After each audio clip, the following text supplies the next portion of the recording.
গরিব লোক এক বিধবাকে বিয়ে করলেন, যে কথা দিয়েছে তার মেয়েকে নিজের মেয়ের মতো দেখবে, কিন্তু পরে সেই মেয়েকে কষ্ট দিতে লাগলো। সে নিজের দুই মেয়েকে রাজকন্যার মতো রাখতো আর সিন্ড্রেলাকে দিয়ে বাড়ির সব কাজ করাতো। সে পরিষ্কার জায়গা ময়লা পায়ে হেঁটে সেখানে পরিষ্কার করতে বলতো। প্রতি রবিবার সবাই গির্জায় যেত। তার সৎমা ছাইয়ের সঙ্গে ডাল মিশাতো আর বলতো এগুলো আলাদা করো।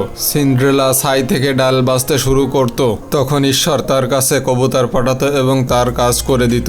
একদিন 3টি কবুতর এসে তাকে 3টে জামা উপহার দেয়, একটি সোনার তৈরি, একটি রূপার তৈরি এবং একটি হীরার তৈরি। ঈশ্বর তাকে বলতেন গির্জায় যাও এবং প্রার্থনা করো, তবে যাজক বাতি তুললে তুমি ফিরে এসো। প্রথম রবিবার এসে রূপার পোশাক পরে গিয়েছিল। তখন রাজপুত্র ওই গির্জার সামনে উপস্থিত ছিলেন। সে সিন্ড্রেলাকে দেখে প্রেমে পড়ে যায়। সে যখন বেরিয়ে আসে রাজপুত্র তার পিছে পিছে আসে, কিন্তু তাকে খুঁজে পায় না। আবার রবিবার আসলে সোনার জামা পরে গির্জায় যায়, আবার রাজপুত্র তার পিছে পিছে এসে হারিয়ে ফেলে। আর তৃতীয় সপ্তাহে সে হীরার জামা পরে যায়, তাই রাজপুত্র তাকে দেখে গির্জার দরজায় আঠা লাগায়। সিন্ড্রেলা যখন বেরিয়ে যায় এক পাটি জুতা সেখানে আটকে যায়। রাজপুত্র সেই জুতো দিয়ে গ্রামের প্রতিটি মেয়েকে পরিয়ে দেখে। তাই তার সৎমা তার নিজের 2 মেয়েকে সাজিয়ে সেই জুতা পরতে বলে, কিন্তু তাদের পায়ে সেই জুতা হয় না। শেষ পর্যন্ত সিন্ড্রেলার পায়ে জুতা ঠিকঠাক বসে যায়। রাজপুত্র বলে তুমি আমার ভালোবাসা। তারপরে তাকে নিয়ে রাজপ্রাসাদে ফিরে যায় এবং তাকে বিয়ে করে সুখে বসবাস করতে থাকে।